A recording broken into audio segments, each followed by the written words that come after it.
हम सच में शहर जा रहे हैं। उसकी चहकती आवाज़ सुनकर उसके माँ बाप थोड़ा फिक्रमंदी से मुस्कुराए थे।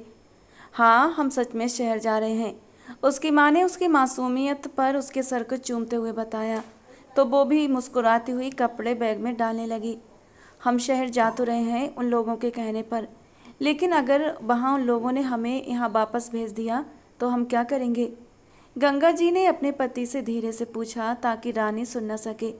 रानी कमरे में बैठी बैग में कपड़े डाल रही थी।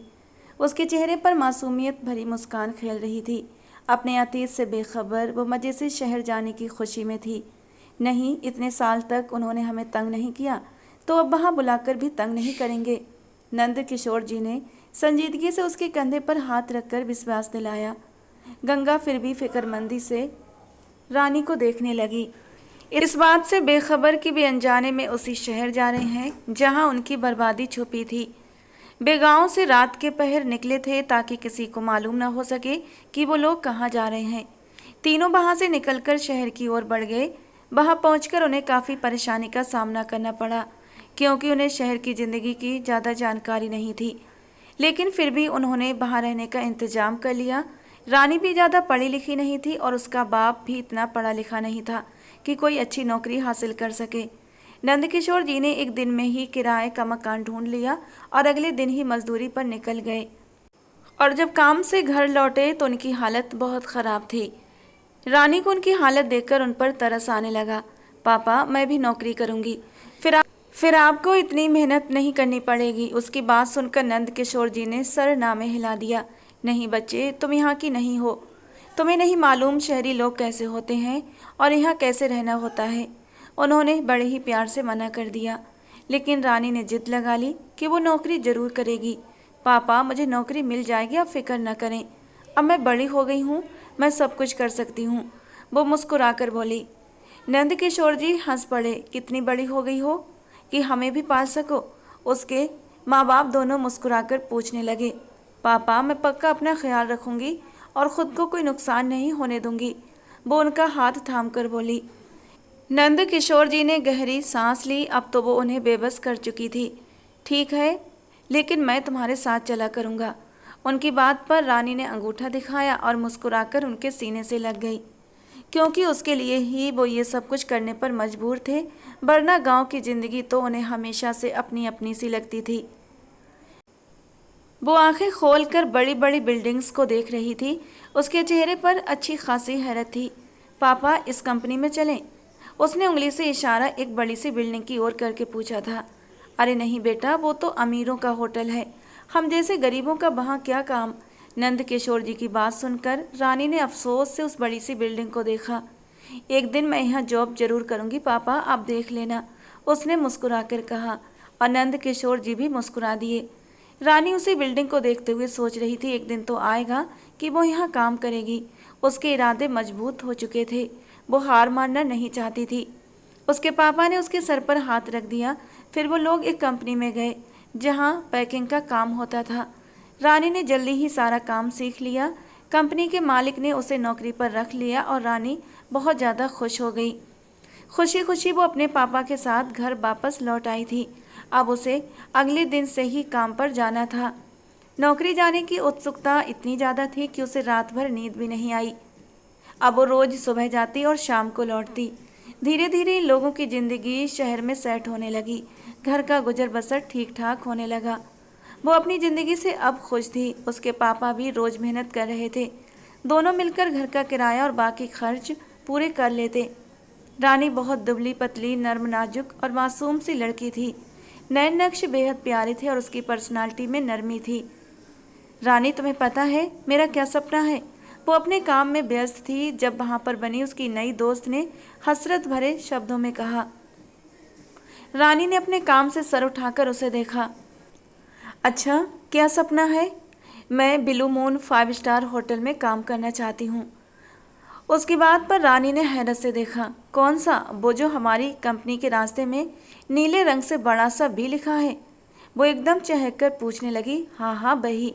वहाँ बहुत ज़्यादा डिग्री की ज़रूरत नहीं है, वहाँ टैलेंट चलता है, उसने चुटकी बजाते हुए कहा। रानी पूरी तरह उसकी तरफ घूम गई। उस होटल को देखकर ही तो रानी ने कहा था कि वो एक दिन वहाँ जॉब जरूर करेगी। अरे पूजा, मैं भी वहाँ जॉब करना चाहती हूँ यार, उसने पूजा का हाथ थामकर कहा और जल्दी से उसके करीब होकर बैठ गई। पूजा, तू मुझे पढ़ना लिखना सिखा देना, मैं भी वहाँ जॉब करना चाहती हूँ। वहाँ की लड़कियाँ कितनी प्यारी होती हैं, वो आंखों में सपने सजाकर बोली।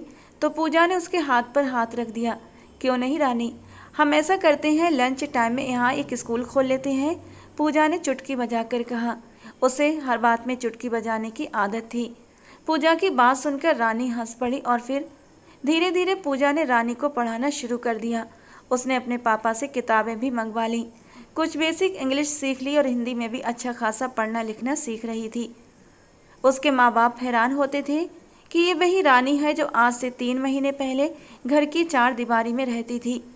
उसकी वजह से उसकी राह अब आसान हो रही थी और रानी की दिलचस्पी पढ़ाई और होटल में जॉब हासिल करने के लिए धीरे धीरे बढ़ती ही जा रही थी। एक दिन वो घर लौटी तो उस पर जैसे कयामत टूट पड़ी। उसके पापा की पीठ पर सीमेंट की भारी बोरी ऊंचाई से गिर गई थी कि वो उठने के काबिल न रहे। माँ बेटी दोनों उन्हें अस्पताल लेकर गए। अस्पताल के चक्कर काटे कि उनकी हड्डी ठीक हो जाए, लेकिन जितने पैसे ऑपरेशन के लिए चाहिए थे उतने पैसे कहाँ से आते। गंगा ने रानी के सामने किसी को कॉल भी लगाया, लेकिन कॉल रिसीव न हुई। वे दोनों 4 दिन अस्पताल में रहकर घर लौट आईं। गंगा अपने पति का ख्याल रख रही थी। रानी की सैलरी इतनी ज़्यादा न थी कि वो किराया, बिजली, पानी, गैस के अलावा और भी खर्च उठा पाती। 1 महीने में ही उन्हें वार्निंग मिल चुकी थी कि अगर 2 महीने का किराया न दिया तो वो लोग घर खाली कर दें। रानी बुरी तरह परेशान हो गई। उसने ओवर टाइम भी लगाया, लेकिन समस्या हल न हो सकी। एक दिन जब वो होटल के पास से गुजर रही थी तो उसने सोचा, इंटरव्यू देकर देखती हूँ, क्या पता किस्मत चमक ही जाए। उसने रिसेप्शन से जानकारी ली और इंटरव्यू के लिए मैनेजर के पास चली गई। मैनेजर ने सर से पांव तक रानी को देखा, फिर मुस्कुराकर उसका इंटरव्यू लेने लगा। कुछ शब्द रानी को इंग्लिश के आते थे। उसने पूरे कॉन्फिडेंस से जवाब दिए, तुम्हारी क्वालिफिकेशन वेट्रेस के लिए काफ़ी नहीं है, लेकिन खैर हमें टैलेंट चाहिए और मुझे लगता है तुमसे यहाँ के कस्टमर को कोई प्रॉब्लम्स नहीं होगी, वो मुस्कुराकर बोला था।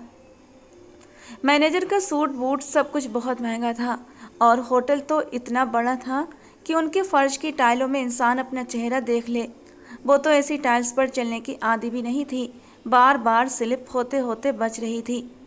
मैनेजर की बात पर वो खुशी से उछल पड़ी। उसका बस नहीं चल रहा था कि वहीं पर डांस करना शुरू कर दे। उसे तो बिल्कुल भी उम्मीद नहीं थी कि वहाँ नौकरी मिल जाएगी। वो तो बस यूं ही किस्मत आजमाने चली आई थी, लेकिन अब जबकि नौकरी मिल गई थी तो उसे यकीन नहीं हो रहा था। वो खुशी खुशी होटल से कार्ड लेकर बाहर निकली, फिर अपनी पुरानी कंपनी में जाकर सैलरी ली और जब उसने पूजा को बताया तो पूजा तो खुशी के मारे चीख पड़ी। क्या सच में? जबकि रानी की बड़ी बड़ी काली आंखों में चमक उभर आई थी। हाँ, मैं सच कह रही हूँ, भला मुझे झूठ बोलने में क्या मिलेगा। रानी ने पूजा को अपने इंटरव्यू के बारे में बताया और कहा कि अब वो दोनों वहीं साथ काम करेंगी। वहाँ बहुत सारे फ्लोर्स थे और हर फ्लोर के वेटर और वेट्रेस अलग अलग थे, जिनकी ड्रेस पर होटल का लोगो बना था। वो 5वें फ्लोर की वेट्रेस थी और सबसे वैल्यूएबल फ्लोर पहला था, जहाँ बड़ी बड़ी पार्टियाँ अरेंज होती थीं। पूजा ने भी इंटरव्यू दिया तो उसे 3रे फ्लोर पर जॉब मिल गई। रानी को थोड़ा बुरा लगा, लेकिन फिर उसने खुद को तसल्ली दी कि कोई बात नहीं, कम से कम पूजा उसके साथ इसी होटल में तो है। कुछ वक्त में ही उसने इतनी काबिलियत दिखाई कि खुद भी 3रे फ्लोर पर आ गई। अब वो पूजा के साथ मौज मस्ती करते हुए अपनी जॉब करने में बिजी हो गई थी। घर के खर्चे चलना शुरू हो गए थे और साथ ही उसने अपने पापा के ऑपरेशन के लिए पैसे जोड़ना शुरू कर दिए थे। वहाँ की एक सैलरी उसकी पुरानी कंपनी की 2 सैलरी के बराबर थी। उसके पापा को जब मालूम हुआ कि रानी ब्लू मून में जॉब कर रही है तो उन्हें बहुत हैरत हुई। फिर उसने अपने पापा को पूरी कहानी सुना दी। उन्हें यकीन था कि रानी उनका ऑपरेशन ज़रूर कराएगी। हेलो रानी, कैसी हो? वहाँ हर कोई रानी के नरम स्वभाव की तारीफ करता था। मैं ठीक हूँ, आप कैसे हैं? उसने मुस्कुराकर टेबल सजाते हुए पूछा।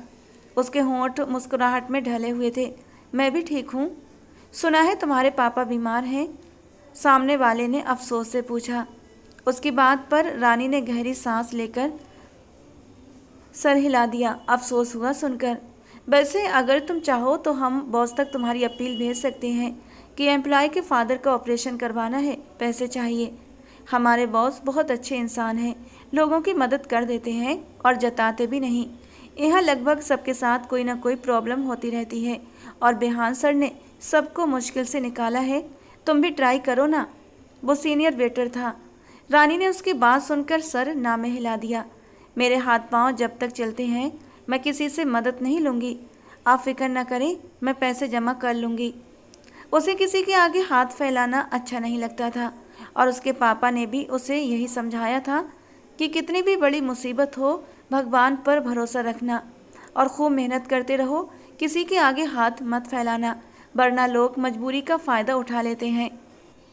अगर उसके बाप को मालूम हो गया कि उसने अपने बॉस से पैसे के लिए विनती की है तो वो दुखी हो जाएंगे। इसीलिए वो सब कुछ अपने बलबूते पर ही करना चाहती थी।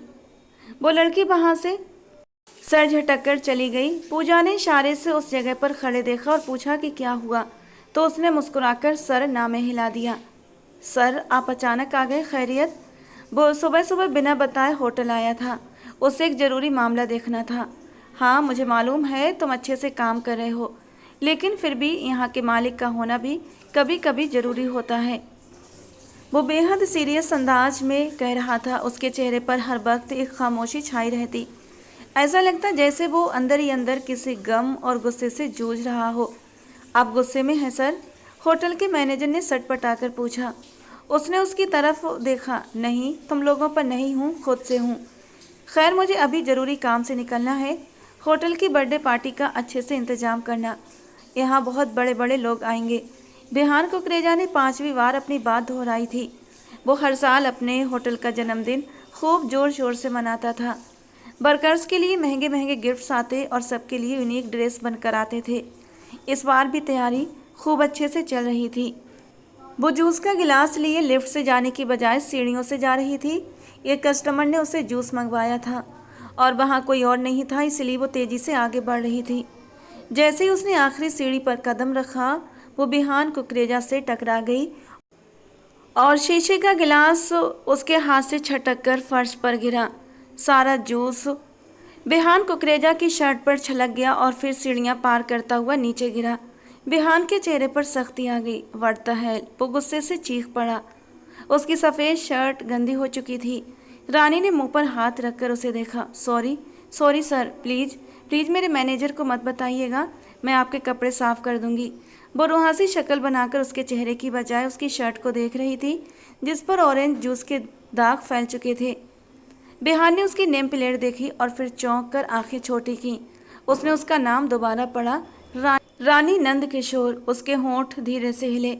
इससे पहले वो उसकी ओर ध्यान देता, किसी ने रानी को आवाज़ लगाई। आप प्लीज़ मैनेजर से मेरी शिकायत मत करना, वो कहते हुए पलट गई। उसने बिहान का चेहरा ठीक से नहीं देख पाया था। वो इतनी जल्दी में थी कि सीधी कस्टमर के पास भागी, जो बस लेट आने के लिए चीखने ही वाला था। सर, ये किसने कर दिया? मैनेजर पीछे से आया और बिहान से पूछने लगा। मैनेजर के चेहरे पर स्टाफ की हरकत पर गुस्सा आया हुआ था। रानी नंद किशोर, ये लड़की कब से यहाँ पर काम कर रही है? उसने हैरानी से उसकी बात को इग्नोर करके पूछा, तो मैनेजर उसकी तरफ हैरत से देखने लगा। सर, अभी सिर्फ 2 महीने हुए हैं। सर, क्या मिस रानी से ही गलती हुई? उसने सख्ती से दूर कस्टमर को जूस सर्व करती रानी को घूरते हुए पूछा था।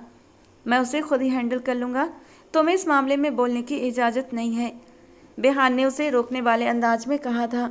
लेकिन उसे स्टाफ और रानी पर गुस्सा आ रहा था। बिहान कुकरेजा के बजते फ़ोन ने उसका ध्यान खींचा और वो अपनी मीटिंग के लिए चला गया। शाम में छुट्टी से पहले मैनेजर ने स्टाफ को जमा किया और रानी का नाम लिए बिना अच्छी खासी स्टाफ को झाड़ पिला दी।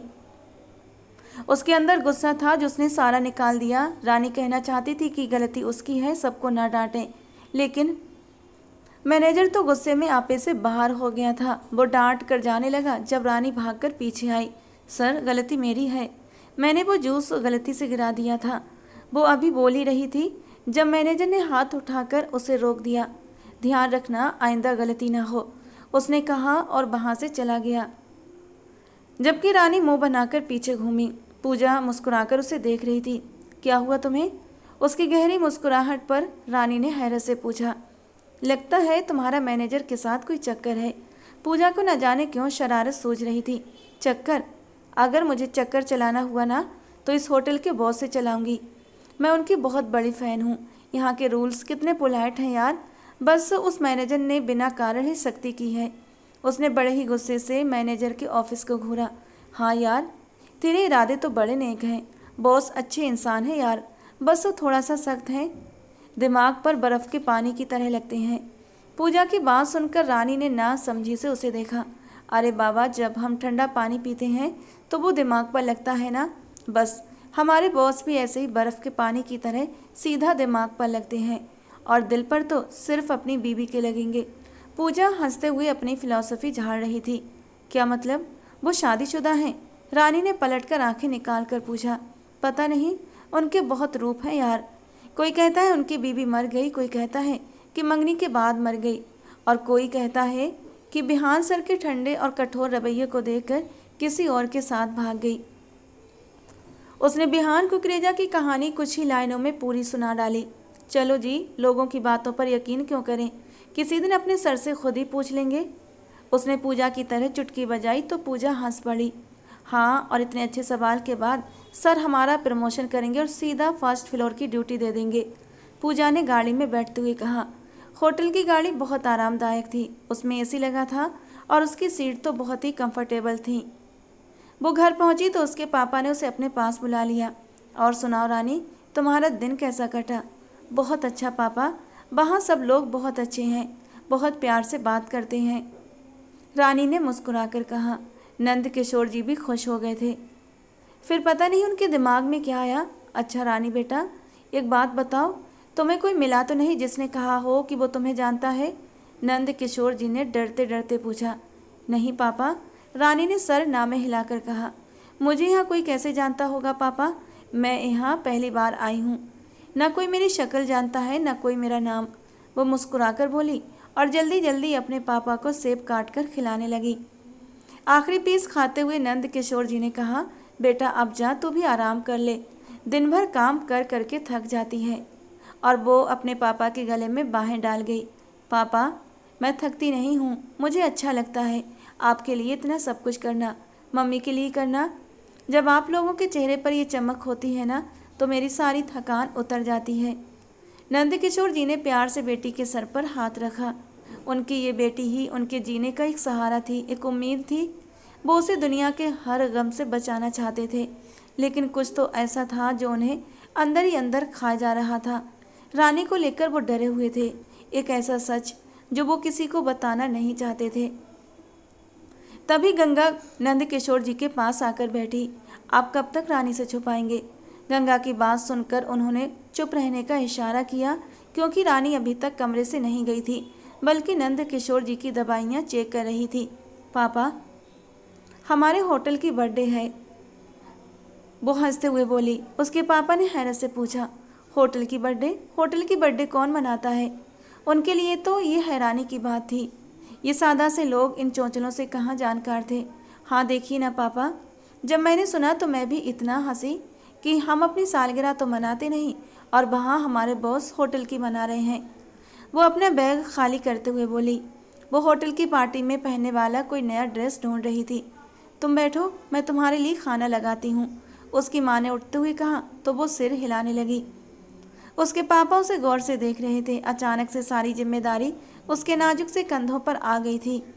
उसने वहीं अपने मम्मी पापा के साथ बैठकर खाना खाया और दिन भर की ढेर सारी बातें की। फिर वो अपने कमरे में उठकर चली आई और अपना बॉक्स खोलकर देखा, जहां वो धीरे धीरे पैसे जमा कर रही थी। उसने सारे पैसे गिनना शुरू कर दिए और फिर एक गहरी सांस लेकर रह गई। अभी तो बहुत सारे पैसे बाकी रहते थे। उसने बॉक्स फिर से वापस अलमारी में रखते हुए सोचा, इस ऑपरेशन में जितने पैसे चाहिए थे ये रानी हर महीने की सैलरी से जमा कर रही थी। पहले कोई टिप देता तो वो नहीं लेती थी, फिर मैनेजर के कहने पर लेने लगी। वो पैसे भी इसी बॉक्स में डाल देती थी। उसका पर्सनल खर्च कोई ख़ास नहीं था। ड्यूटी की यूनिफॉर्म थी और गाड़ी भी होटल की थी। एक वक्त का खाना वो होटल से ही खाती थी। वो सब कुछ सिर्फ और सिर्फ अपनी फैमिली के लिए कर रही थी। पैसे अलमारी में रखकर वो सोने के लिए लेट गई। धीरे धीरे करते हुए उसे होटल में काम करके 4 महीने हो चुके थे। इस दौरान उसकी गैर मौजूदगी में काफ़ी रिश्ते उसके लिए आए जिन्हें उसके पापा ने रिजेक्ट कर दिया था। पेपर्स साइन करो। बिहान कुकरेजा के बाप गुस्से से गरजे। उसने लाल आंखों से उन्हें देखा। आप ये सब करके मेरे दिल से उसकी मोहब्बत निकाल नहीं सकते डैड। उसने शांति से उन्हें याद करवाना चाहा, लेकिन वो जख्मी शेर बन गए। क्या समझते हो खुद को? हमसे अलग होकर होटल बना लिया, अपना एक नाम कमा लिया, अपने कदमों पर खड़े हो गए, तो तुम्हें तुम्हारे माँ बाप की ज़रूरत नहीं रही। यहाँ साइन करो बिहान और हमारी जान छुड़ाओ उस मनहूस से। उन्होंने गुस्से में चीखते हुए कहा। आपने एक बार भी उसे कुछ और कहा तो अच्छा नहीं होगा पापा। जिसे आप मनहूस कह रहे हैं वो मेरी रग रग में बसी हुई है। मैं अपने होटल का अकेला मालिक हूँ। ये मत सोचिए कि मैं ये घर छोड़ते वक्त सोचूंगा। उसकी धमकी ऐसी थी कि सुमोना जी फौरन सोफ़ा छोड़कर उसके पास आकर खड़ी हुई। बिहान, ये क्या तरीका है बाप से बात करने का? उन्होंने अफसोस भरे शब्दों में बेटे को पुकारा। वक्त ने कुछ ऐसे जख्म दिए थे उसे कि उसका दिल जख्म से चूर हो गया था। बिहान, ऐसा तो नहीं था जैसा अब हो गया था। वो भी ज़िंदगी से भरपूर हंसने मुस्कुराने वाला भरपूर नौजवान हुआ करता था। आँखों में ज़िंदगी जीने की चमक हुआ करती थी। लेकिन कुछ हुआ था उसके साथ ऐसा कि उसकी ज़िंदगी से सारी खुशियाँ रूठ कर चली गई थीं। अब सिर्फ और सिर्फ अपनी ज़िंदगी को वो अपने आप पर एक बोझ की तरह ढो रहा था। सुमोना जी ने अफसोस से बेटे को देखा था। उन्हें अपने बेटे की खुशियाँ बहुत प्यारी थीं, लेकिन पति भी कम जिद्दी नहीं थे। ये कहना गलत नहीं था कि बिहान की खुशियों को छीनने वाला कोई और नहीं बल्कि खुद उनके पति थे। उन्हें समझ नहीं आ रहा था कि वो करें तो क्या करें। मॉम, आप समझा दें डैड को। मैं उनकी बात नहीं मान सकता। मैं अपने इरादों में सख्त हूँ, आप लोग जानते हैं। इसीलिए अपनी फिजूल सी कोशिशें करना छोड़ दें। उसने कहते हुए अपना कोट उठाया और लंबे लंबे कदम भरकर बाहर निकल गया। वो इस घर में एक मिनट भी रुकना नहीं चाहता था। इस बड़े से महल जैसे घर में उसका दम घुटता था। अब उसका रुख अपने कुकरेजा बिला की तरफ था। अब क्यों पीछे पड़े हैं उसके? वो जब अपनी तलाश करते करते खुद थक जाएगा तो फिर खुद ही साइन कर देगा।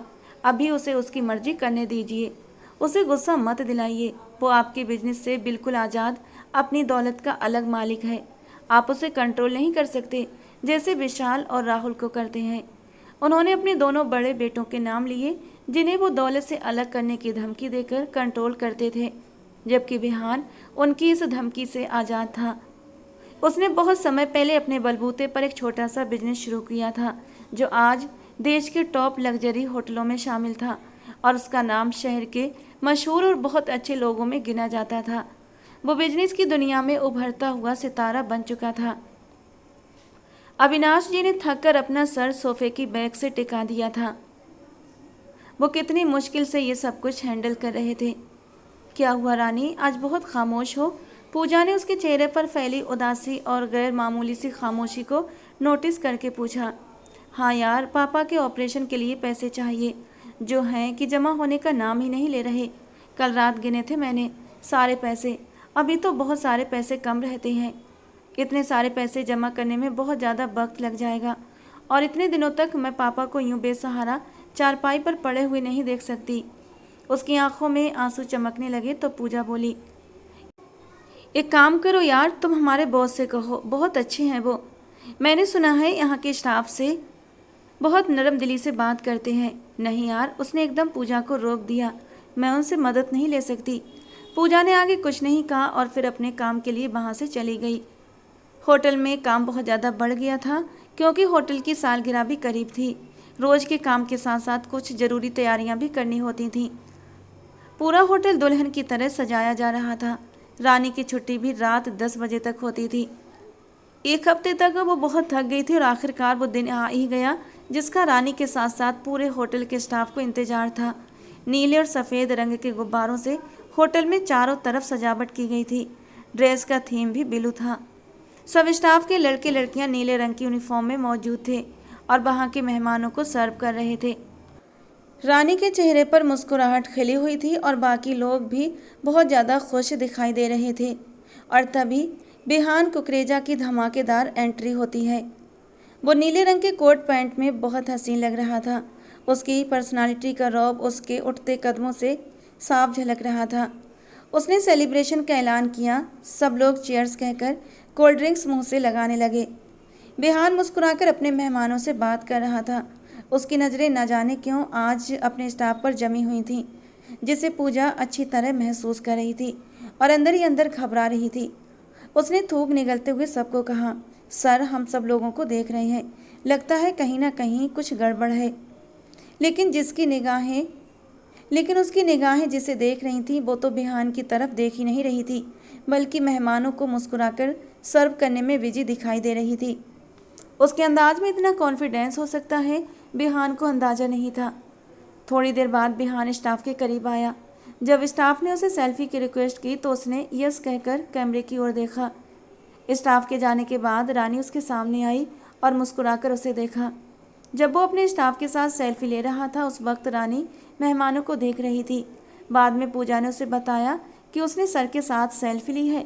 तब रानी को बहुत अफसोस हुआ कि उसने ये सब मिस कर दिया और फिर उत्सुकता में वो भी बिहान के पास चली आई। उसे भी सर बिहान के साथ सेल्फी लेने का बहुत शौक हो रहा था। एक ऑटोग्राफ लेना चाहती थी। उसने मुस्कुराकर सामने खड़े खूबसूरत और हैंडसम से आदमी को देखा। हाय, कितना प्यारा है, इसकी बीवी कितनी लकी होगी। फिर उसके दिमाग में पूजा की बात आई कि इसकी बीवी किसी और के साथ भाग गई है, लेकिन वो भागी क्यों? ये तो इतना प्यारा सा है। हाँ ठीक है, ऊपर से थोड़ा सख्त दिखता है, लेकिन इतना सख्त है नहीं। वो उसकी बीवी की अकल पर अफसोस करने लगी, जबकि बिहान उसके चेहरे के उतार चढ़ाव को गौर से देख रहा था। उसे खुद में खोया देखकर बिहान ने उसके सामने चुटकी बजाई तो वो एकदम से चौंक कर होश की दुनिया में वापस आई थी। सर, क्या मुझे आपसे ऑटोग्राफ मिल सकता है? उसने उम्मीद भरी नज़रों से उसे देखकर पूछा। बिहान के कुछ भी बोलने से पहले वो खुद ही दोबारा आगे बोल पड़ी। प्लीज़ प्लीज़ सर, इनकार मत कीजिएगा। वो उसे एकटक देखते हुए बोली। बिहान के होंठ धीरे से मुस्कुरा दिए। श्योर मिसेज कुकरेजा, उसने रानी की आंखों में देखते हुए अजीब से भारी और गहरे शब्दों में कहा। उसकी बात पर रानी का मुंह हैरत से खुला का खुला रह गया। फिर अगले ही पल वो जोर से हंस पड़ी। अरे नहीं सर, मेरी शादी नहीं हुई है अभी तक, सच में। वो हंसी के दौरान पेन उसकी तरफ बढ़ाते हुए बोली। वो उसकी तरफ देखता रहा। फिर अचानक उसके खामोश चेहरे पर एकदम से सख्ती सी आ गई। होंठ भींच कर वो खुद को कंट्रोल करने लगा, किसी एहसास के तहत सख्त होने लगा। मैनेजर ने अपने बॉस के ये एक्सप्रेशन देखे और बॉस के सामने खड़ी रानी को देखा तो मैनेजर को गुस्सा आया। वो जल्दी से आगे बढ़कर आया। रानी, यहाँ क्या कर रही हो? जाओ मेहमानों को देखो, उसने गुस्से से घूरते हुए रानी से कहा और फिर बिहान कुकरेजा की ओर मुड़कर बोला। सर, आपको हमारे स्पेशल गेस्ट पूछ रहे हैं, उसने फ़ौरन से कहा। वो बिहान को वहाँ से हटाना चाहता था। अगर इस लड़की ने कुछ गड़बड़ कर दी और बिहान सर को गुस्सा आ गया तो सब कुछ तबाह हो जाता। बिहान का गुस्सा मैनेजर अच्छे से जानता था, जबकि रानी मैनेजर की बात पर अफसोस से नजरें झुका गई और बिहान की तरफ बढ़ाया हुआ हाथ जिसमें पेन और नोटपैड था नीचे गिरा दिया, जबकि बिहान ने मैनेजर की बात नज़रअंदाज कर दी। 2 कदम रानी के करीब आया और उसके पहलू में गिरे हाथ से पेन और नोटपैड उठा लिया। कुछ देर के बाद उसने उसकी तरफ दोनों चीज़ें बढ़ा दी तो वो खुशी के मारे उछल पड़ी। थैंक यू सर, मैं अपने पापा को दिखाऊंगी, थैंक यू सो मच। उसके चेहरे पर गहरी मुस्कुराहट थी जो उसकी खुशी का पता दे रही थी। बिहान को उस दिन जूस वाला मंजर याद आया। वो बेवकूफ़ इतनी डरी हुई थी कि उस दिन उसका चेहरा भी देखे बिना चली गई थी। फिर उसने मैनेजर को घूरा। मैं विजिट पर जब भी आता हूँ तो मेरे सर पर सवार क्यों हो जाते हो? ये मेरा होटल है। वो अपने मैनेजर से परेशान हो चुका था। उसने सख्ती से उसे डांटा तो वो मुंह बनाकर चला गया, क्योंकि उसे अपनी नौकरी प्यारी थी। इस होटल की ज़्यादा भागदौड़ उसके ही हाथ में थी। रात 10 बजे के करीब होटल मेहमानों से खाली होने लगा। अब स्टाफ को होटल साफ करना था। वे अपने काम में बिजी थे जब मैनेजर रानी के सिर पर सवार हुआ। मिस रानी, रूम नंबर 5 में कॉफ़ी लेकर जाइए, मैनेजर ने उसे ऑर्डर दिया।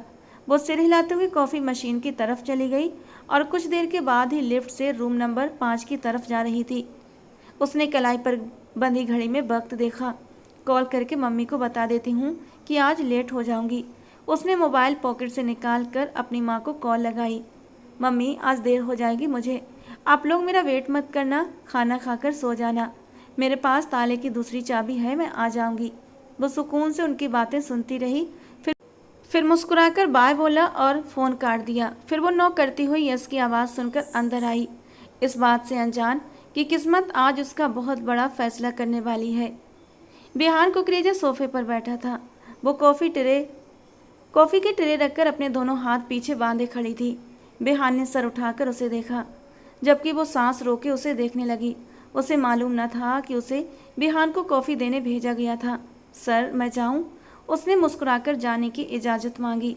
जब बिहान धीरे से सोफे से उठा और अपने कोट के बटन बंद करता हुआ उसके करीब आने लगा। तुम्हें मुझसे छुपाने के लिए और क्या क्या करेंगे तुम्हारे और मेरे माँ बाप? वो उसकी आंखों में देखते हुए पूछ रहा था।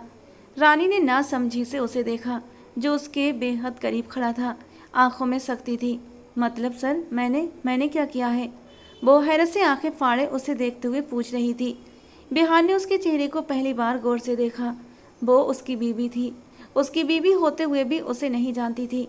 उसे मालूम था कि शादी को उससे छुपाया गया है।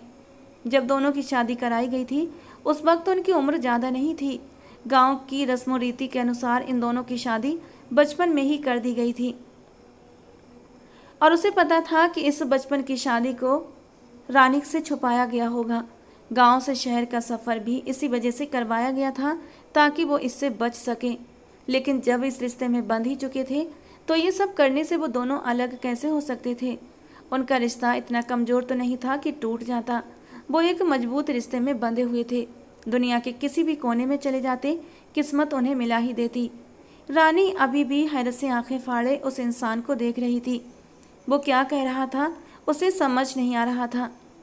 तुम्हें किसी ने बताया नहीं कि तुम किसी की बीवी हो? वो उसकी आंखों में हैरत देखकर पूछने लगा, जबकि उसकी बात पर रानी की आंखें और भी बड़ी हो गईं। बीवी? लेकिन सर, मेरी तो शादी।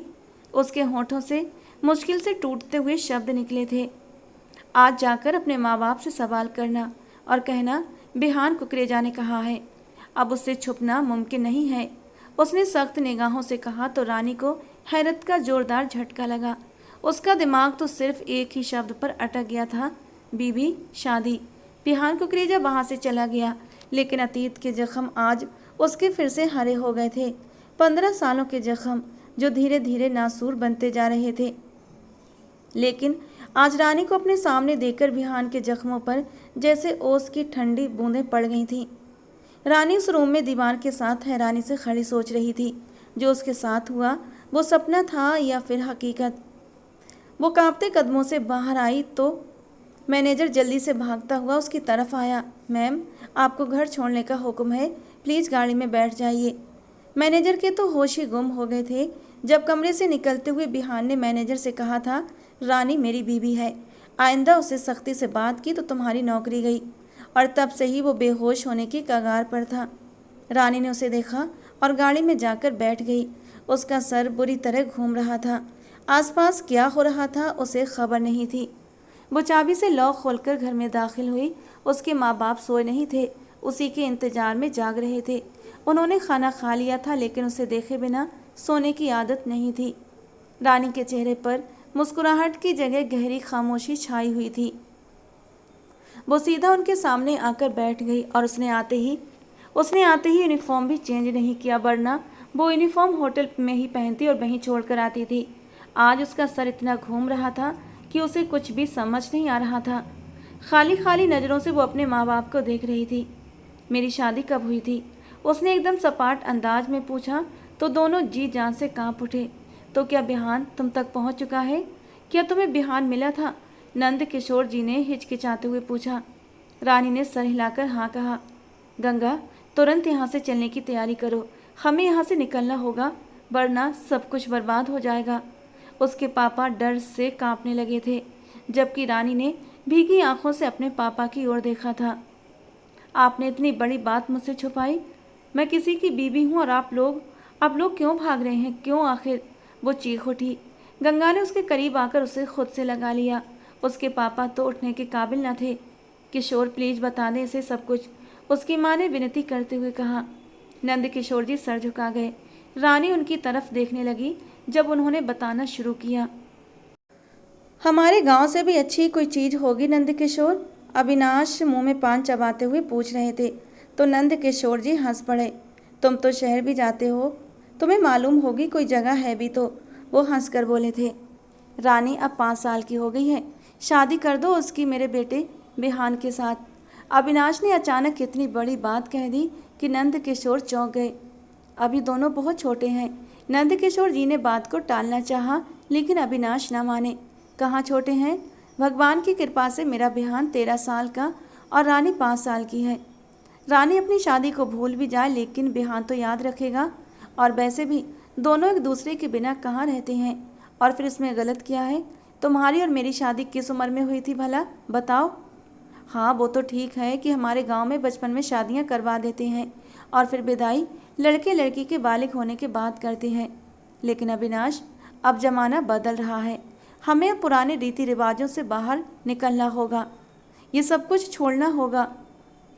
अभी तो ये बच्चे हैं, हमारी बात मान लेंगे, लेकिन जब ये बड़े होंगे तो इनके भी अपनी खुद की मर्जी होगी, अपने सपने होंगे, अपने विचार होंगे। अगर ये हमारे जोड़े गए इस बचपन के रिश्ते को स्वीकार न करें तो क्या होगा? अरे नंद किशोर, तुम बेकार में ही इतना सोच रहे हो, कुछ भी नहीं होगा। ये तो रस्में सदियों पुरानी चली आ रही हैं हमारे गांव में। आज तक बताओ, कभी कोई ऐसी बात हुई? नहीं ना। हमारे ख़ानदान में बचपन में कराई गई ये शादियाँ हमेशा से फलती फूलती आई हैं। और देख लो, जिन्होंने इस रस्म का पालन नहीं किया वो आगे चलकर बर्बाद हुए हैं। और फिर मैं तुझसे अलग होना नहीं चाहता। तू जानता है ना, तेरे अंदर जान बसती है मेरी। आगे चलकर हम अपनी अपनी ज़िंदगियों में बिजी हो गए और तुम मुझे भूल बैठे तो कम से कम तेरी बेटी मेरे बेटे के नाम से जुड़ी होगी तो बेटी से मिलने तो आएगा ना। बस इसी बहाने हमारी भी मुलाकात होती रहेगी। अविनाश की बात सुनकर नंद किशोर जी जोर से हंस पड़े। वो जानते थे अविनाश उन्हें कितना चाहता है। दोनों की दोस्ती बचपन से ही थी। बड़े होने के बाद भी ये दोस्ती ख़त्म नहीं हुई थी। इस दोस्ती को लेकर सबसे ज़्यादा पॉजिटिव अविनाश ही रहता था और अब इस दोस्ती को एक मजबूत रिश्ते में बांधने की तैयारी भी कर चुका था। लेकिन नंद किशोर जी नहीं जानते थे, उसी अविनाश को पैसे की चमक ऐसी लगेगी कि वो अपने जान से प्यारे दोस्त को तो क्या, इस रिश्ते को भी भूल बैठेगा। फिलहाल तो उन्होंने अविनाश की बात मान ली और शादी के लिए हाँ बोल दिया। अगले ही दिन गांव के मंदिर में एक छोटी सी रस्म की गई थी। रानी तो उस वक्त एक मासूम सी गुड़िया थी। इस शादी को भी वो गुड्डे गुड़ियों का खेल समझ रही थी, लेकिन बिहान समझदार था। उसे ये छोटी सी नाजुक सी क्यूट सी गुड़िया बहुत पसंद थी और वो इस शादी से बहुत खुश भी था। लेकिन वो नहीं जानता था ये शादी उसे किस तरह तकलीफ से दो चार करेगी। शादी के बाद बिहान का दिल पूरी तरह रानी के लिए बदलने लगा था। जबकि रानी वही मासूम मुस्कुराहट होठों पर सजाए, छोटी सी फ्रॉक पहने, बालों की 2 पोनियां बनाए हमेशा बिहान को तंग करती थी। बिहान शहर में पढ़ता था। जब छुट्टियों पर आता तो रानी उसका बैग छुपा देती कि अब तुम शहर नहीं जाओगे। वो मुस्कुराकर उसे कहता कि अब वो उसकी है और उसे भी एक दिन अपने साथ ले जाएगा। और तब रानी खुशी से खिल उठती। उसे शहर जाने की बहुत ख्वाहिश थी और जब उसे लगता कि उसका ये सपना बिहान पूरा करेगा तो उसे अपना ये सपना सच लगने लगता था। अविनाश शहर में जिस कंपनी में काम करते थे उसके मालिक की उम्र 60 साल थी। उनका अपना कोई नहीं था और वो अविनाश को बिल्कुल अपने बेटे की तरह चाहते थे। अविनाश उन दिनों छुट्टी लेकर गांव आए हुए थे कि तभी उनके नंबर पर उनके कंपनी के मालिक का फ़ोन आया। वो तुरंत उनके बुलाने पर शहर पहुंचे तो देखा कि वो अपनी ज़िंदगी की आखिरी सांसें ले रहे हैं। उन्होंने उसी वक्त वकील को बुलाकर अपना सारा कारोबार अविनाश के नाम कर दिया और अपनी प्रॉपर्टी का कुछ हिस्सा चैरिटी को भी दान कर दिया। और अब फिर 2 ही दिनों में वो इस दुनिया से चल बसे। अब अविनाश ने अपनी पूरी फैमिली को शहर बुला लिया। अचानक गांव से लग्जरी ज़िंदगी में आते ही अविनाश और उनकी बीवी की आंखें चौंधी आ गईं। उनके पास अब हर सहूलियत थी। वो शहर ऐसे आए कि फिर कभी गांव लौट कर नहीं गए। अक्सर बिहान गांव जाने की जिद करता तो उसे किसी न किसी काम में उलझा दिया जाता और फिर उसे हायर स्टडीज़ के लिए बाहर भेज दिया गया ताकि वो अपनी शादी और रानी को भूल जाए। अविनाश इस शादी पर पछता रहे थे क्योंकि उन्हें लगता था बड़े घर से रिश्ता जोड़ना बेहतर होता। उन्होंने होशियारी से कारोबार को तरक्की दी और भी अमीर होते चले गए। नंद किशोर जी तो बहुत खुश थे और अपनी बेटी की किस्मत पर गर्व करते थे। उन्हें लगता था कि उनकी बेटी इतने बड़े घर में जाकर राज करेगी। जैसे जैसे रानी बड़ी होती गई वो बिहान को भूलती चली गई। एक दिन नंद किशोर जी शहर गए और सीधा अविनाश के ऑफिस पहुंचे। मैं अविनाश का दोस्त हूँ नंद किशोर, उनसे जाकर कहो कि मैं उनसे मिलना चाहता हूँ। उन्होंने गार्ड से बेचैनी से कहा। सर के ऐसे गए गुजरे न जाने कितने दोस्त हैं। गार्ड ने मजाक उड़ाते हुए उनकी हैसियत पर तंज कसा। तभी अविनाश पैंट कोट में बाहर आए। उन्हें नंद किशोर जी को देखकर लोग रुक रुक कर तंज और तिरस्कार भरी नज़रों से उन्हें देखने लगे। अविनाश ने एक नज़र उन पर डाली और अपनी गाड़ी की तरफ बढ़ गए। नंद किशोर जी जल्दी से उनकी तरफ भागे। अविनाश, मैं हूँ तुम्हारा बचपन का दोस्त, वो गाड़ी के पीछे भागते हुए बोले। अविनाश ने ड्राइवर से गाड़ी की स्पीड बढ़ाने को कहा और नंद किशोर जी पीछे छूट गए। बाद में उन्होंने नंद किशोर को घर बुलवाया और कहा, देखो किशोर, इस घर को देखो और मुझे। क्या तुम्हारी जाहिल गवार बेटी इस घर में रहने के काबिल है? क्या उसकी इतनी हैसियत है? उन्होंने अपमानित करते हुए पूछा। लेकिन अविनाश, ये शादी तो तुम्हारी मर्जी से, कांपते होठों से नंद किशोर जी बोले। उन्होंने अपने दोस्त की खातिर अपनी बेटी का भविष्य दांव पर लगा दिया था। हाँ, मैं जज्बाती हो गया था। मेरे दोनों बेटों की मंगनी बहुत ऊंचे खानदानों में हुई है। अब बताओ, अगर यहाँ रानी आई तो लोग कैसी बातें करेंगे? और विहान तो मेरा सबसे होनहार बच्चा है। अगर तुमने मेरी बात न मानी तो याद रखना, मैं रानी की तलाक की बात सब जगह मशहूर कर दूंगा। फिर उसे कोई रिश्ता नहीं देगा। तुम्हारी बेटी को मेरे कहे अनुसार चलना, जल्दी ही तलाक के पेपर भिजवा दूंगा। किसी को कानो कान खबर नहीं होगी। अपनी बेटी की कहीं अच्छे घर में शादी कर देना। और अगर मेरी बात ना मानी तो ध्यान रखना, इज्जत के साथ साथ तुम्हारी बेटी की जान भी खतरे में होगी। उनकी बात सुनकर नंद किशोर जी के कदम लड़खड़ा गए। वो उसी रात गांव लौट कर आए और बहुत रोए। बिहान ग्रेजुएशन के बाद वापस आया तो उसने रानी से मिलने की जिद कर ली, लेकिन उसके बाप की सख्ती ने उसके कदम रोक दिए। वो आगे पढ़ाई के लिए लौट गया। उसे होटल बनाने का शौक हुआ। वापस आकर उसने ज़मीन लेकर होटल की शुरुआत की। पढ़ाई के साथ साथ वो जॉब भी करता रहा। उसे अपने बाप के पैसे से कोई दिलचस्पी नहीं थी। मास्टर्स के साथ ही उसका होटल पूरा हो गया। उसने मेहनत करके छोटे से होटल को कुछ ही सालों में बहुत बड़ा बना डाला। उसके बाद बिहान गांव जाकर रानी को लाने की जिद पर अड़ गया। लेकिन तभी अविनाश ने नंद किशोर जी को कॉल कर दिया और कहा, रानी को छुपा कर रखो और उसे शहर ले जाओ। अविनाश ने उनकी कोई मदद नहीं की, बल्कि सोचा कि पैसा देखकर नंद किशोर जी लालच में आ जाएंगे। और ये सब तो अविनाश के स्वार्थी किरदार की झलक थी। जब बिहान अपनी दुल्हन को विदा कराने गांव पहुंचा तो उसे पता चला कि वो लोग तो गांव छोड़कर जा चुके हैं। ये खबर सुनकर वो अंदर तक टूट गया। बिहान चैन से नहीं बैठ रहा था और अविनाश उसके पीछे तलाक की बात लेकर पड़े हुए थे। साइन कराने पर अड़े थे। रानी की कहीं और शादी हो गई है, ये बात मानने से बिहान इनकार करता था।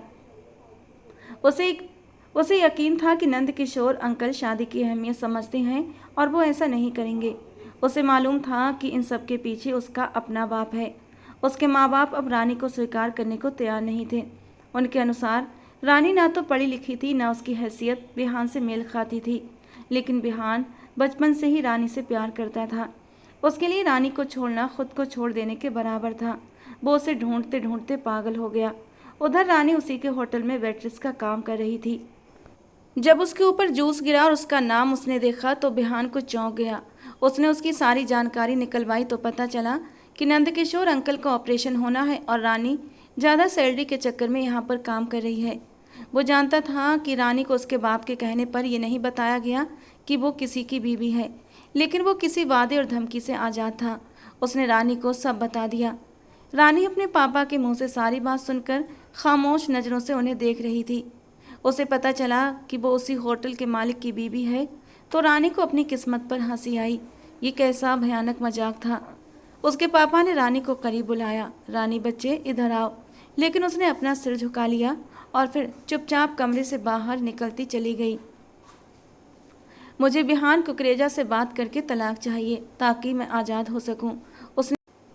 उसने बेदर्दी से अपने गालों से आंसू पोंछे। कपड़े बदलकर वो छत पर बैठी रही और फिर सुबह होने पर लाल आंखों से उठकर तैयार हुई। बिना अपने माँ बाप से बात किए होटल के लिए निकल गई। गंगा, रानी ने तो नाश्ता भी नहीं किया। नंदकिशोर जी की आंखें भीग गईं। वो सदमे में है, गुस्से में है, खुद से जंग लड़ रही है। लड़ने दो, जब जंग ख़त्म होगी तो नतीजा भी निकल आएगा और हम भी कब तक अविनाश भाई के कहने पर रानी को छुपाएंगे। वो भी अब उनके हुक्म पर चलते चलते तंग आ गई थी। नंद किशोर जी ने सर झुका लिया। गरीब होना भी इंसान के लिए एक सजा होता है। वो अगर अमीर होते तो अविनाश से दो दो हाथ कर लेते। होटल पहुंचकर रानी ने लॉकर की तरफ जाने की बजाय मैनेजर के ओर कदम बढ़ाए। बेहान कुकरेजा कहाँ है? उसके शब्दों की सख्ती ने मैनेजर को चौंका दिया। क्यों, क्या काम है आपको? जबकि रानी गुस्से से आग बबूला हुई थी। मैं आपको अपने पर्सनल काम क्यों बताऊं? रानी गुस्से से बोली। उसके बेकार के सवाल उसे और भड़का रहे थे।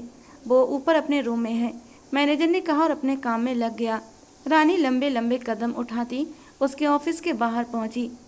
आज रानी को क्या हुआ है? इतने गुस्से में कभी नहीं देखा। पूजा हैरत से ऊपर फ्लोर की ओर गर्दन उठाकर बोल रही थी।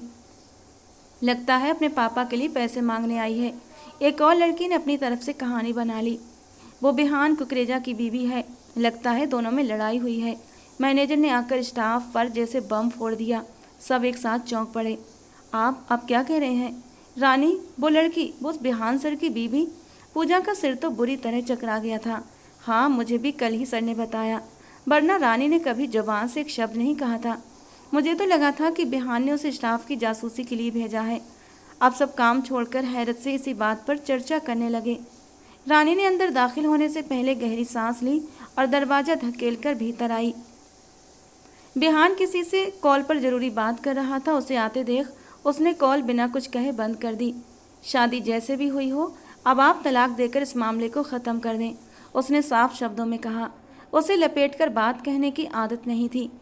मैंने तुम्हें इसलिए कल रात बताया कि तुम सुबह आकर तलाक मांगो, बेहान गुस्से से लाल आंखों के साथ बोला। इतने लंबे इंतजार के बाद रानी से उसकी मुलाकात हुई थी और अब वो उससे क्या मांग रही थी? तलाक। गुस्से में उसकी मुट्ठियाँ कस गईं। आपके पापा मुझे अपनी बहू बनाना नहीं चाहते। मैं एक आम सी लड़की हूँ, एक छोटी सी नौकरी करती हूँ। आपका और मेरा कोई जोड़ नहीं हो सकता। इसीलिए आपसे हाथ जोड़कर विनती है कि इस तमाशे को यहीं ख़त्म कर दें। अभी तक ना तो आपका और मेरा कोई रिश्ता बना है और न कोई जानता है कि मैं आपकी बीवी। उसकी बात अधूरी रह गई क्योंकि बेहान ने उसकी कलाई थाम ली और उसे अपनी ओर खींचा। वो उसके चौड़े सीने से आ लगी। बेहान ने उसके हाथ उसकी कमर पर मजबूती से रखे और धीरे धीरे उसे और भी अपने करीब खींचता चला गया। फिर उसने पीछे से हाथ उसकी गर्दन पर रखा और उसके नरम गुलाबी होंठों पर झुक गया। पूरी शिद्दत से उसके लबों का स्वाद लिया, उन्हें और भी लाल कर दिया। थोड़ी देर बाद उसने उसे खुद से अलग किया, जबकि रानी आंखें फाड़े उसकी इस हरकत पर दंग रह गई थी। बन गया ना रिश्ता, छू लिया मैंने तुम्हें। अगले ही पल उसने उसका हाथ पकड़ा और कमरे से बाहर आ गया। Listen to me carefully please. उसकी आवाज़ इतनी सख्त थी कि स्टाफ समेत वहाँ मौजूद कस्टमर भी उसकी तरफ आकर्षित हो गए। रानी चौंक कर उसकी शक्ल देखने लगी। शी इज़ माई वाइफ रानी कुकरेजा। तो अब आप लोग हमें कॉन्ग्रेचुलेट कर सकते हैं। उसकी बात पर स्टाफ ने तालियां बजाईं, जबकि रानी को गुस्सा आया। एक तो वो उसके होंठों पर किस कर गया था और उसे अपने होंठों पर अभी भी जलन का एहसास हो रहा था। ऊपर से आकर उसने उनके रिश्ते की अनाउंसमेंट भी कर दी थी। जो बात कुछ ही लोग जानते थे अब वो सबको मालूम हो गई थी और यहाँ से हर जगह पता चल जाती। आप ये क्या कर रहे हैं? मैं आपकी बीवी नहीं बन सकती। वो उसे वापस कमरे में ले आया। मैंने शादी मजाक में नहीं, पूरे दिल से की थी। मेरे बाप ने तुम तक पहुंचने की राहें बंद कर दी। इसका ये मतलब नहीं कि मैं तुम्हें भूल गया था। यहाँ रोज़ तुम्हें महसूस करता था। तुम्हें पता भी है कितना तड़पा हूँ। तुम्हें शादी का मालूम नहीं था, लेकिन मैं 13 साल से 28 साल की उम्र तक इसी दर्द में जी रहा हूँ कि मेरी बीवी न जाने किस हाल में होगी और वो मेरी जिम्मेदारी है। मेरे बाप ने कहीं मेरी बीवी को कोई तकलीफ़ ना पहुँचाई हो। तुम्हें ढूंढ ढूंढ कर पागल हो गया था और तुम कह रही हो कि तलाक देकर कहानी ख़त्म कर दूं। वो आंखों में नमी लिए उसे कंधों से थामे झकझोर रहा था और रानी एकदम खामोश हो गई। उसने बेहान को गलत समझा। वो सोचती थी कि वो भी अपने बाप की तरह है, लेकिन उसकी मोहब्बत देखकर रानी के दिल में कसक उठी। बेहान पलटा, दराज से पिस्तौल निकालकर उसके हाथ में थमा दी। तलाकशुदा की जगह विधवा हो जाओ ताकि मुझे भी कोई दुख ना हो। ये लो और किस्सा यहीं पर ख़त्म कर दो। रानी के हाथ कांप उठे। नहीं प्लीज, आंसू बहाते हुए उसने पिस्तौल उसके हाथ से छीनकर दूर फेंक दी। बेहान ने उसे बाहों में भर लिया। मैंने बहुत मिस किया है तुम्हें। तुम मेरी रानी हो, मेरी जान हो। उसने उसने रानी का चेहरा अपने हाथों में लिया और उसे कुर्सी घसीटकर उस पर बिठा दिया। तुम यहाँ की वेट्रेस नहीं, यहाँ की मालिक हो। उसने फाइल निकाल कर उसके सामने रख दी। रानी ने ना समझी से उसे देखा। पहले साइन करो फिर बताऊंगा। नहीं, कोई चालाकी नहीं। रानी ने फाइल पढ़नी शुरू की तो बिहान ने कहा, पहले साइन करो। उसने गहरी सांस लेकर साइन कर दिए। अब उसकी मोहब्बत पर इतना तो यकीन कर ही सकती थी। ये होटल अब तुम्हारे नाम है, तुम यहाँ की मालिक हो। जब तुम चाहो मुझे यहाँ से निकाल सकती हो। उसकी बात पर रानी को झटका लगा। आप ये क्या कह रहे हैं? मुझे कोई होटल नहीं चाहिए, ये आपका होटल है, आपकी मेहनत की कमाई का। वो पीछे हटने लगी जब बिहान ने उसकी कलाई थाम ली। मैं नहीं चाहता कि आगे की ज़िंदगी में मेरी बीवी को किसी तरह की कोई भी परेशानी हो। अंकल को अस्पताल में एडमिट करवा दिया है। मैं एक कॉल करके आता हूँ, जब तक तुम रेडी हो जाओ। कुछ देर में ही अंकल का ऑपरेशन है। उसकी अगली बात सुनते ही रानी के पैरों में जैसे जान न रही। जिंदगी अचानक उस पर मेहरबान हुई थी या उससे कुछ छीनने वाली थी, उसे नहीं पता था। थोड़ी देर बाद बिहान वापस आया तो उसे हाथों से पकड़कर बाहर ले गया। सबने और रानी बिहान को देखा था। वो उसे गाड़ी में बिठाकर सीट बेल्ट पहनाने लगा। रानी गुमसुम सी बैठी थी। गाड़ी सीधी अस्पताल के बाहर रुकी। बिहान उसे लिए अस्पताल गया। अपने पापा को देखकर रानी होश में आई। वो बहुत बड़ा अस्पताल था। रानी कभी भी ऐसे अस्पताल में ऑपरेशन नहीं करवा पाती। पापा, वो अपने पापा को देखते ही उनके सीने से लिपट कर रोने लगी। आई एम सॉरी पापा, आपने मेरे लिए इतना कुछ किया और मैं सच्चाई जानकर आपसे रूठ गई। वो रोते हुए बोली। नंद किशोर जी उसे चुप करवा रहे थे। गंगा ने उसे गले लगा लिया। बिहान ने उन लोगों से माफ़ी मांगी जिस पर नंद किशोर को बुरा लगा। वो तो शुरू से ही हीरे जैसा बच्चा था। जहाँ नंद किशोर को नई जिंदगी मिली, वहीं अविनाश ने अपनी शान शौकत वाली जिंदगी खो दी। उनके दोनों बेटों ने उन्हें बैंक रप्ट में फंसा दिया। उनकी कंपनी का दिवाला निकल चुका था। वो धराई शाही होकर जमीन पर गिर गए। उनकी अकड़ और गुरूर एक पल में खाक हो गए। उनका घर सील कर दिया गया, गाड़ियां जब्त हो गईं, बैंक अकाउंट बंद कर दिए गए। उनके पास अब एक इकलौता सहारा बिहान का था। सब एक के बाद एक कॉल कर रहे थे। कुछ दिन बाद अस्पताल से नंद किशोर की छुट्टी होनी थी। बिहान ने रानी से दोबारा शादी की बात रखी। वो अब पूरे होशो हवास में, पूरे रीति रिवाजों से ये शादी दोबारा करना चाहता था। रानी हैरत से उसे देख रही थी। वो उससे कितनी मोहब्बत करता है, इसका अंदाज़ा उसे एक ही दिन में हो गया था। डिस्चार्ज होते ही बिहान ने घर की खबर ली तो उसे गहरा झटका लगा। उसने गहरी सांस ली और एक ही शब्द कहा, गुरूर। फिर उसने लोकेशन भेजी और सबको रानी के घर बुलाया जहाँ शादी का इंतजाम किया गया था। उन सबके आते ही एक बार फिर रानी और बिहान की शादी कराई गई और शादी के तुरंत बाद बिहान ने विदाई की मांग कर दी। रानी घबराई हुई थी। वो सर हिलाने लगी लेकिन बिहान के आगे उसकी एक न चली। अविनाश जी अब भी गुस्से से पागल हो रहे थे। तुम्हारा दिमाग खराब है बिहान। दिमाग खराब नहीं हुआ, बल्कि अब सब कुछ सही होने वाला है। आप जानते भी हैं मैंने कितनी अमीर लड़की से शादी की है। ब्लू मून होटल की मालिक है ये लड़की। अगर न करता तो ये मुझे धक्के देकर बाहर निकाल देती। उसने तंज करते हुए खुद को और भी गुस्से में किया। और अब ये लड़की हमें तुम्हारे साथ रहने देगी? अविनाश और उनकी बीवी ने पूछा। रानी, क्या तुम्हें इन्हें अपने घर में रहने दोगी? उनकी बात सुनकर सबके चेहरे पर हैरानी छा गई। आपकी फैमिली है, आप जाने। उसने अपना पल्लू झाड़ा। लेकिन मैं तो तुम्हारा हूँ। अगर तुमने ना कहा तो मैं यहाँ नहीं रुकूंगा। मेरी पहली जिम्मेदारी तुम हो। मेरे लिए तुम ये घर छोड़ोगी, माँ बाप छोड़ोगी। और अगर मैं तुम्हें आरामदायक घर न दे सकूं तो ये मेरी बीबी के साथ जुल्म होगा। उसने सुकून से कहते हुए अपने घर वालों के दिल जला दिए। उसके माँ बाप, बहन, भाई और उनकी पत्नियां हैरत से उसे देख रहे थे जो इस लड़की के प्यार में पागल हो रहा था। रख लें, उसने धीरे से जवाब दिया और बिहान मुस्कुरा उठा।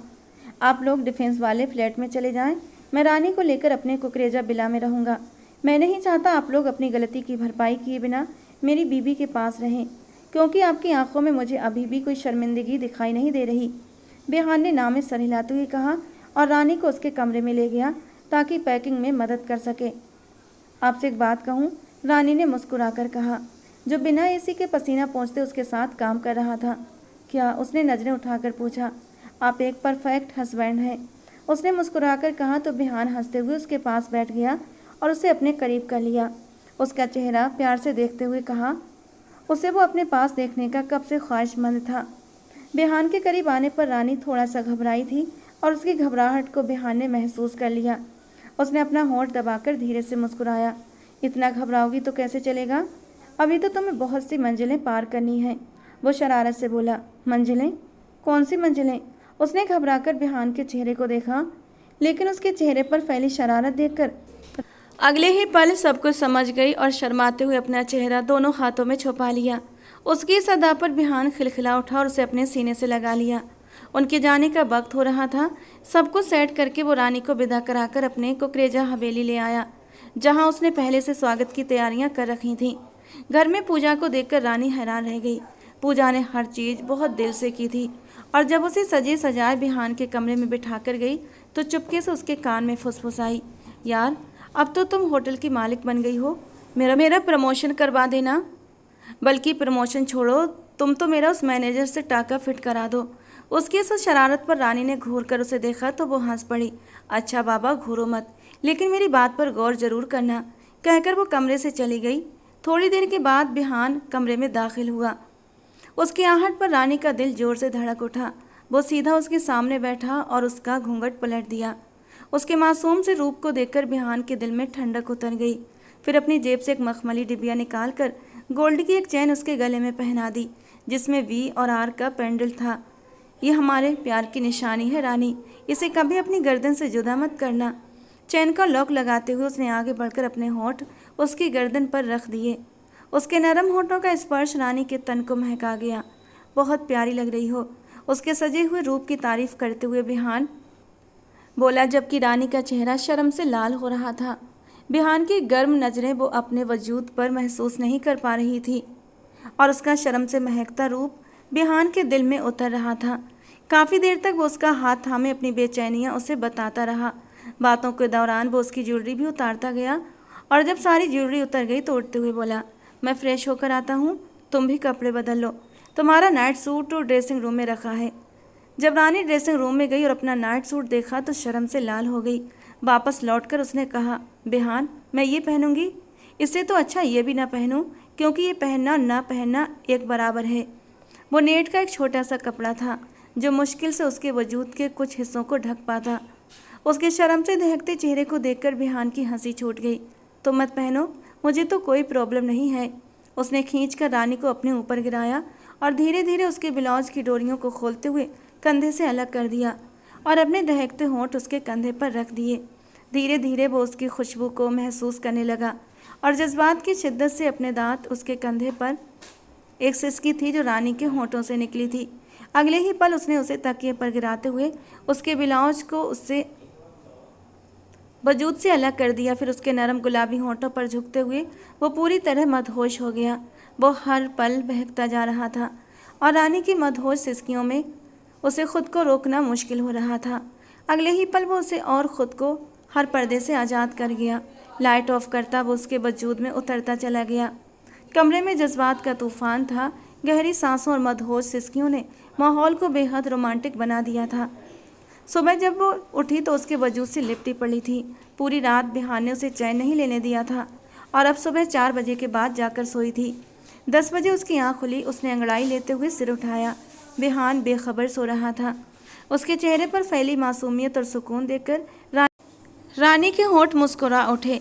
जब उसने पहली बार बिहान को देखा था तो उसे बिहान के चेहरे पर एक अनकहे दुख की दास्तान दिखाई दी थी, लेकिन अब वो दुख कहीं नहीं था, क्योंकि उसे उसका इश्क मिल गया था। नज़रों की तपिश को महसूस करते ही बिहान ने आंखें खोलीं और रानी को अपने चेहरे की तरफ देखता पाकर उसे भींचते हुए अपने करीब कर लिया। तैयार हो जाओ, आज हम दोनों ने मिलकर होटल जाना है। लेकिन मैं क्यों जाऊं, आप जाइए ना। वो जल्दी से उठी, लेकिन खुद पर नज़र पड़ते ही शर्म से लाल हो गई और दोबारा कंबल में दुबक गई। उसकी इस हरकत पर बिहान ने हंसते हुए उसे अपने करीब खींचा और धीरे से अपने हाथ उसकी नरम धड़कनों पर ले जाकर उन्हें महसूस करने लगा। बिहान छोड़ो मुझे, छोड़ने के लिए ये रिश्ता नहीं जोड़ा है रानी, हमेशा निभाने के लिए जोड़ा है। आगे से छोड़ने की बात मत करना। वो उसके होंठों पर झुकते हुए बोला। उसके जज्बातों की शिद्दत को महसूस करते हुए रानी ने सुकून से आंखें बंद कर लीं। वो एक बार फिर उस पर बरसने के लिए तैयार था। वो अपने होठों से उसके वजूद को छूता जा रहा था और ना करते हुए भी रानी उसकी संगत में दोबारा बहकती चली गई। फ्रेश होने के बाद वो तैयार हो रही थी, जबकि विहान पहले ही तैयार हो चुका था और अब घड़ी पहन रहा था। जबकि रानी लिपस्टिक लगाने लगी तो विहान ने उसके हाथ पकड़ लिए। ये मत लगाओ। क्यों? रानी बुरी तरह हैरान हुई। अगर मेरा वहाँ ऑफिस में मन बहक गया और तुम्हारे इन नरम होठों का जाम पीने के लिए मन किया तो? वो शरारत से उसके करीब आता हुआ बोला। विहान, आप भी ना। वो उसके सीने पर मुक्का मारते हुए उसके सीने से लग गई। दोनों तैयार होकर होटल के लिए निकल पड़े, जहां उनका जोरदार स्वागत हुआ। होटल का सारा स्टाफ आंखों में हैरानी लिए उसे देख रहा था, जो कल तक यहाँ मामूली नौकरी कर रही थी और अब इस होटल की मालिक बन बैठी थी। सबसे मिलने के बाद वो दोनों ऑफिस में आए तो रानी ने प्यार से विहान के करीब होते हुए कहा, विहान, क्यों ना आप अंकल आंटी को भी कुकरेजा बिला बुला लें, उन्हें माफ़ कर दें। मैं सबके साथ रहना चाहती हूँ, अकेले नहीं। रानी, मैं तुम्हें कोई परेशानी, कोई तकलीफ़ नहीं देना चाहता। मुझे नहीं लगता कि वो लोग अभी सुधर पाए हैं, क्योंकि उनकी आंखों में दौलत की पट्टी चढ़ी हुई है। वो एक ठोकर खा चुके हैं विहान। मुझे उम्मीद है वो आगे से ऐसा कोई काम नहीं करेंगे। विहान ने गहरी सांस ली और उसे खींचकर अपने करीब करते हुए कहा, ठीक है, अगर तुम कहती हो तो मैं तुम्हारी बात मान लेता हूँ। उसके गुलाबी होठों को उंगलियों से छूते हुए बोला, भला मैं तुम्हारी बात टाल सकता हूँ? कहते हुए उसने उसके होठों को अपने होठों में ले लिया और शिद्दत से उनका रसपान करने लगा। थोड़ी देर बाद अलग हुआ। क्या चीज़ हो यार, जितना तुम्हारे करीब आता हूँ उतनी ही तुम्हारे लिए तड़प बढ़ती जाती है। उसकी साड़ी का पल्लू हटाते हुए वो उसके ब्लाउज की तरफ हाथ बढ़ाने ही वाला था कि तभी रानी ने उसे जोर का धक्का दिया था। कंट्रोल विहान, ये ऑफिस है। अच्छा तो घर चलें। उसकी बेकरारी पर रानी खिलखिलाकर हंस पड़ी थी। तो दोस्तों, आज की हमारी कहानी आपको कैसी लगी कमेंट बॉक्स में ज़रूर बताना। पसंद आई हो तो प्लीज़ लाइक करना। रोज़ एक नई और रोमांटिक कहानी के लिए हमारे चैनल को सब्सक्राइब करना। मिलते हैं दोस्तों अगली किसी नई और रोमांटिक कहानी के साथ।